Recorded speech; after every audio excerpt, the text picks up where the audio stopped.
Hi everybody. So my name's David Jones. I'm Community Liaison Manager at the Life Science Centre. I am Scottish. I do speak too fast. I don't always speak clearly.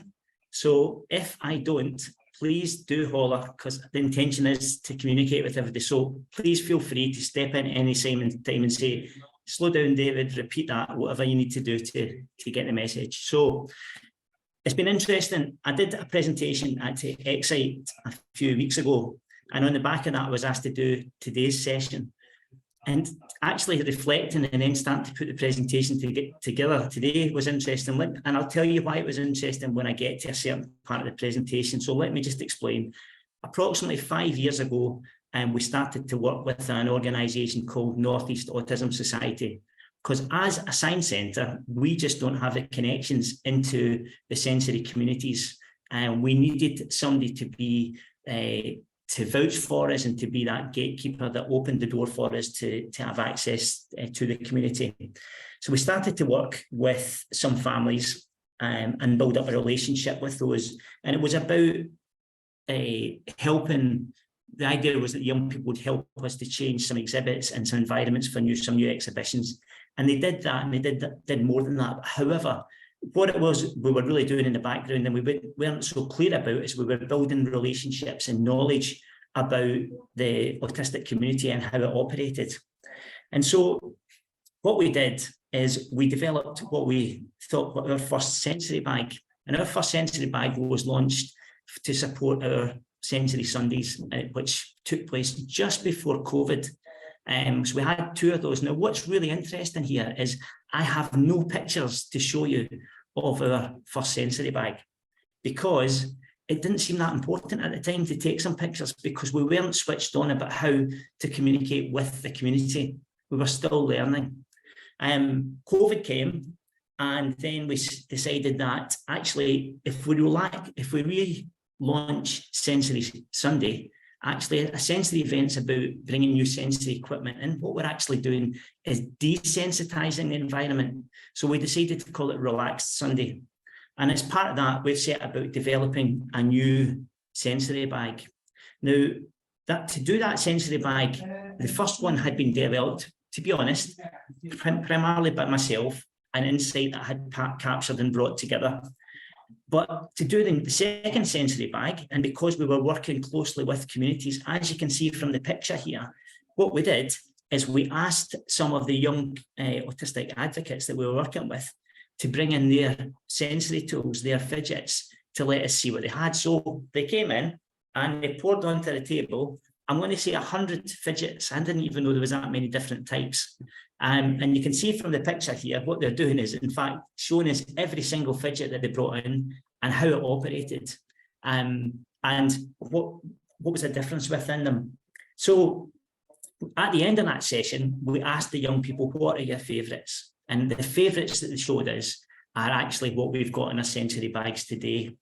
But it's important here to have built a relationship. This probably took us about 3 years to get to the stage where these young people and parents felt confident enough to bring their equipment to us, to share it with us. So it's important to develop those critical friends. What we did at that meeting is I invited colleagues to come to that meeting as well.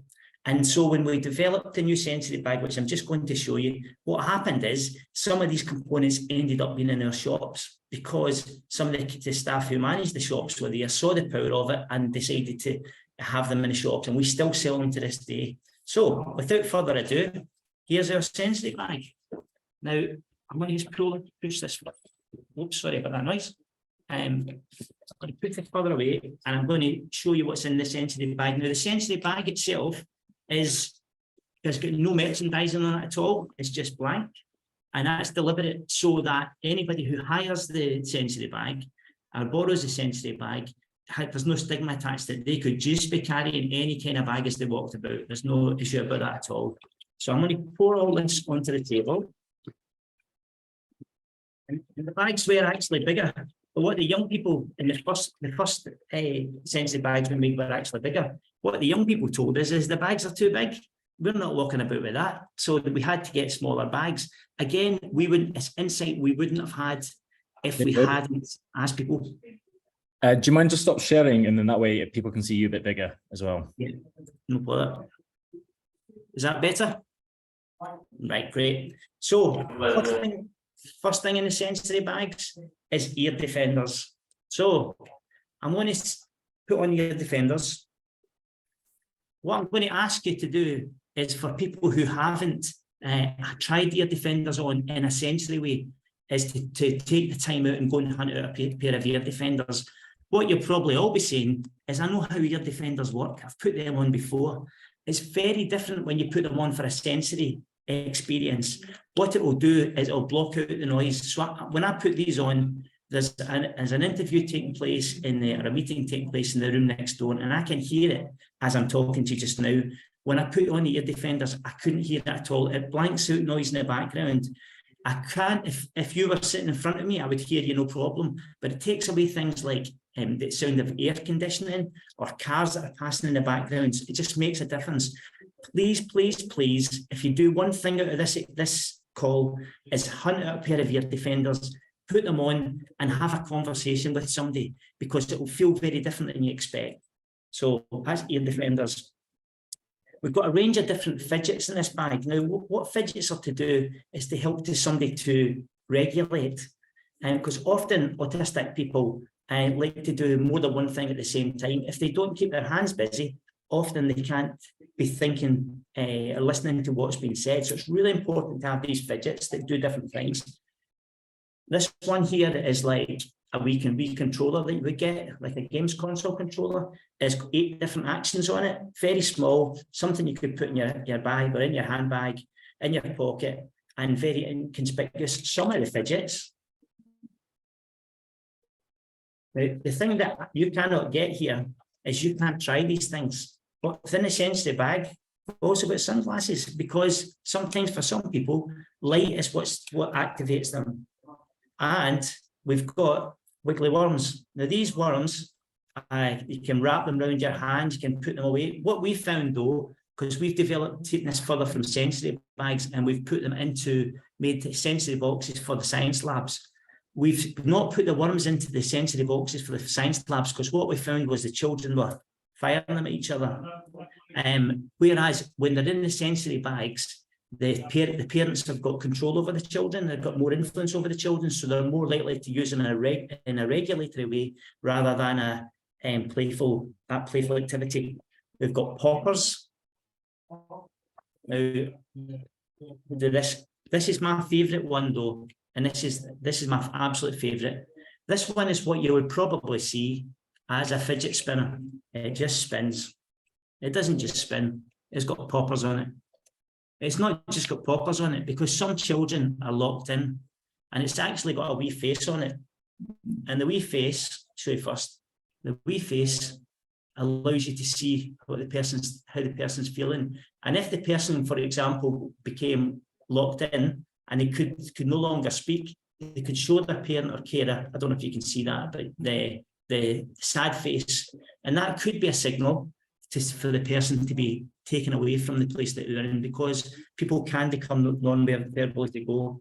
Also within the sensory bags, we have a sensory leaflet. Oops, I don't think you can see that at all. I think that's looking very blurred. This tells us the contents that are in the sensory bag. Now, where this is important, for a parent who hired the sensory bag, if they wanted to know what something was called, because they didn't want to buy everything, they can tell from the list what the item's called, and they can go and look, can buy the item. To be honest, all the items that we've got here have been bought from Amazon. I'm not advocating that you buy stuff from Amazon. I'm just saying that they're all very accessible to buy. And the last thing that we've got in the sensory bag is our visual story.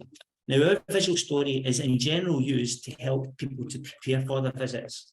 So it has information in it, which also has sensory keys, and I can see that that's blurred as well. So I'm really sorry about that. I shall make a point in sending these out to you.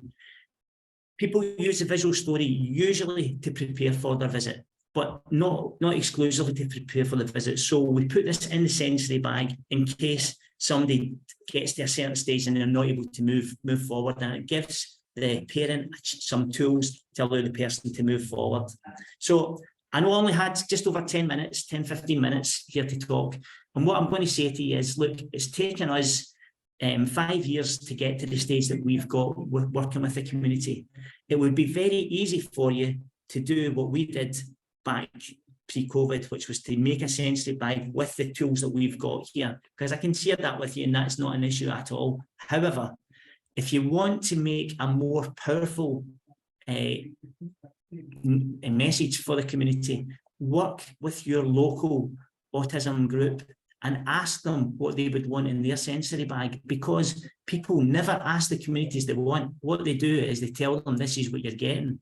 And if you ask them what they want, they'll be really empowered by that. And they may tell you they want different things than I've got in this sensory bag. And if they do, I'd love to hear, because this is all about learning and sharing best practice and inspiring practice. So I'd advocate for you to work with your local communities and build relations there and listen to what they have to tell you.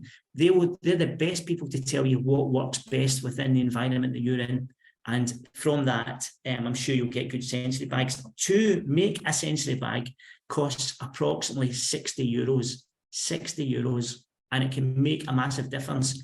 The mistake that we made when we had our first sensory bags, and I've taken the slides down so you'll not see this, but we didn't advertise that we had them. There was a certain assumption that people will just know and they'll come and ask for them. And of course, if you don't tell them you've got the tools, why would they know to ask for them? So we now quite widely advertise that we've got the sensory bags, we've got the sensory tools, and funnily enough, people come in and use them.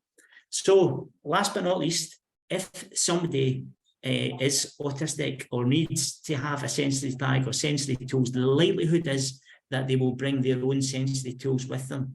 But as a parent, we've all been in a situation where we've gone out with the children and found that we've forgotten something. How good is it when they get to your location that they know they've forgotten the sensory tools, but you've got them to help them so their child will still have a good time? So there you are. Hope that gives you a flavour of how to develop a sensory bag and what might be included in it. And I know we're going to go into breakouts, but I'll be happy to take any questions at any time. So thank you. Cheers, David. Yeah, we've got time for questions. So Robert went straight in there. So there you go. Yeah, could you explain just briefly for those of us who haven't heard about what a sensory bag is before today? Sorry for not being orientated here. What is a sensory bag and how does it usually get used in the context? Yep. So a sensory bag would be used by a family potentially to explore the centre. What the young person may do, and I'm saying a young person, but sensory autism is not just a child's condition, it's a life condition. So believe you me, if you tip these tools out on a table, as many adults as children will play with them or will use them. What the sensory bag allows the child to do is to take the sensory tool and to use it as they're walking around the centre, as they're engaging. It allows them to regulate in a way that allows them to then go on and engage with the other activities. Some people may see it as a bit of a distraction, and I don't think that's the case at all. What it is they're allowing them to focus. If we've had situations where I've seen children coming outside of the science lab because there's going to be a bang in the lab and I've steps outside and they've been stimming away like mad. All they needed to be given was some kind of sensory tool, the option of some sort of sensory tool to help them to be back in control. And the purpose really of the sensory tools is to help the person feel in control. So there's a range of different tools in here so that people can decide what tool works for their child. Probably if somebody was coming with their own sensory tools, they might only bring one or they might only bring two. Does that help at all, Robert? Yeah, thanks. Any other questions? Hey, so I arrived a little bit late. Sorry, we had a busy day in the multi-sensory room today. I came in when you were talking about the ear defenders. What did I miss before that? Oh, you missed all the best bits. No, you didn't miss very much, really. I just started to explain about how we had, in the background, we had previously had a sensory bag, which principally I had developed based on my experience. And what we had then done when we got to the stage and we had more confidence and a better relationship with the community, when it came to doing the second sensory bag, we worked closely with the community, and the community told us what they wanted, and what they wanted is exactly what's in the bag. So the first thing I took from the bag was the ear defenders. So I don't think you missed too much. Okay, I didn't miss much else. In our bags, we have visual aids in there as well, and a sound timer. Right. Just a suggestion for you guys. Do you want me to, let me show you. Hang on one sec. Yeah. So where Rosanna's away there, we used to have a timer. It was like a sand timer, but it was bubbles, and you turned it upside down and it was oily bubbles that came down. However, we had to take that out of the bags quite recently because the product was recalled. So just in case it's the same type of thing. What happened? Sorry, you had to take it out because the product was recalled. And it must have been, I think it must, my suggestion here is that maybe if somebody was putting it to their mouth, that it would crack and they would. And the fluid in it is not good. I had one crack actually, and the fluid inside was quite, it was kind of like, almost like, the smell was almost like petrol. Yeah. Funnily enough. There's, let me find it. It's a normal sand timer, like a 5-minute sand timer that we have, that parents have been using for learning about turn taking and stuff, and then the visual aids, which have been quite popular. So we have, can't see, here we go. So we've got my turn, your turn, because obviously on the exhibits, that's kind of a big deal. And I've got ones with traffic lights and then one with a little boy and a little girl. So the kids can choose which one that they prefer, whether the traffic lights or the boys or the girls. And then I have this one, and it's just on a keychain. I made these just printing, laminating and attaching them to a keychain. And this one you've got thirsty, hurt, happy, hungry, they need the bathroom, that kind of thing. And I found these ones, at first when they came in, it was really good for raising awareness to parents who are just starting on their diagnosis journey. And you know, then when people get used to how they're used, then they take them out and they use them as communicative tools for their kids. That's a really good idea. It's a really good idea, and that's well worth including, definitely. So that's an action for me. Spend the day printing and laminating and cutting. It's quite fun. We had another, thanks for that. That's sharing in action. We have Marion, who's got a question as well. Yes, hello everyone. David, I was wondering, I think you said parents can hire the bag. How does it work? So what we do is we take a £20 deposit, so it's like a €20 deposit, and they get the full refund. There's not a higher charge. It's only to encourage people to bring the equipment back. And if I'm really honest, in preparing for today, for the first time, I opened the sensory bag and there was one wiggly worm missing. The truth is that the stuff always comes back. The people, when they borrow this kind of equipment, really appreciate it being there because it's made a difference to their child and their visit, and they want to make sure that the same is shared with other people. So we've not had a problem with equipment not being returned. As I say, we do take a deposit. If a family came in who needed it and didn't have the money for a deposit, they would probably phone upstairs and say, David, can you help? And I would just say, give them the bag. So, you know, we try to remove a barrier if we can. Okay, thank you. Amazing. If I can ask a question, David, actually, when you talked a little bit about having critical friends within the community as well, and when you're working. So I think the thing with co-production is, what surprised you, I guess, when you were working with the community? What's their feedback? What did you take away from that, I think? The biggest thing for me, Lewis, is the community's willingness to give you all this valuable insight if you'll only ask, and you'll only build up that trust and show that you're listening and be seen to be doing something with it, and showing that you're trying to understand. There's too many times that people give insight and then people, I know, go, thanks very much, and then you never see them again.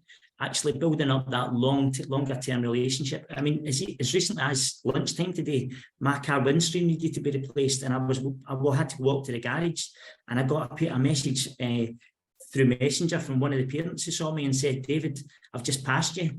There's a real friendship there, and it goes beyond simply the activities that you do. It's that trust and that understanding that they can come back and give you more information, and we welcome that insight. Marianne, thanks, David. Marianne, you've got a quick question, maybe? Quick question. Oh, I actually had two, so let me choose. So I was wondering, on one hand, because it can make a lot of impact on people. How many people know about this tool, and how many times a week or a month, or is it used or asked for?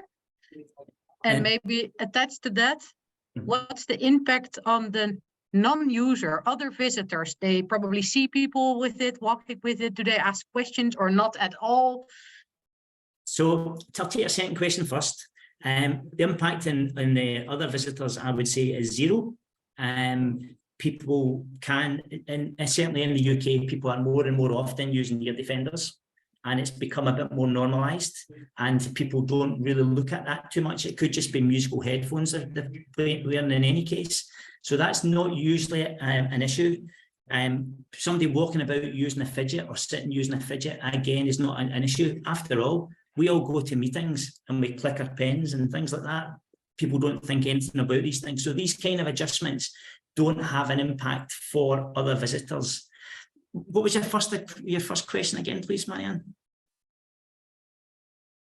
The first question was on, now let me think about this myself. What did I ask? I think it was about how many people. Yeah, how many people ask for this now? Yeah. So at first, the bags weren't getting used at all. Now, that's not a surprise because we hadn't told anybody about it. So why would they know to ask for the bags? And as our relationship with the autistic community started to develop further, the autistic community started to share within their own circles that actually we had sensory bags. And then we started to become a bit more switched on. We all think we're switched on, but we're not always as switched on as we would like to be. And we started to promote that we had them. We put it on our website because it wasn't there at first. We put it on our website. We've actually, at the front reception, we've got a display board underneath the front reception now that shows you what the sensory bag is, shows you what's in it, tells you can hire it and what it costs. And the truth is I'm going to say we've now got 4 sensory bags, and that's because we need 4 sensory bags. They're probably not all out at the same time. And I suggest probably three sensory bags get used a day, maybe. But it depends on, we want to make sure that we're there to support people. The last thing you want to do is if somebody comes and says they need the equipment and you haven't got it there. So we've got more there than we need. We've got a box of spares as well. So if something gets damaged, we can take it out and we can put something back in to keep it, make sure we keep it live. But they're getting used more and more, Marianne, as people get to know them. And as the autistic community get more and more confident about the Centre for Life as a place that they can visit, then they're getting more and more used because we're getting more and more sensory visitors. Amazing. Thanks very much, David, and everyone for the questions. We're going to go into breakout now, just to be able to transition a little bit. And there's some more questions in the chat, so yeah, feel free to use that, please do. No worries if you have to go, of course. Good to have you, Vanessa. But in the breakouts, just feel free to introduce yourself a bit more. We've got at least, I think, 12-13 minutes in each group, and there should be about 3 in each group. And I guess some of the wider questions you can think about is, what does co-production mean to you in your context? What works for you, and what are the challenges and barriers? And I'm going to switch off the recording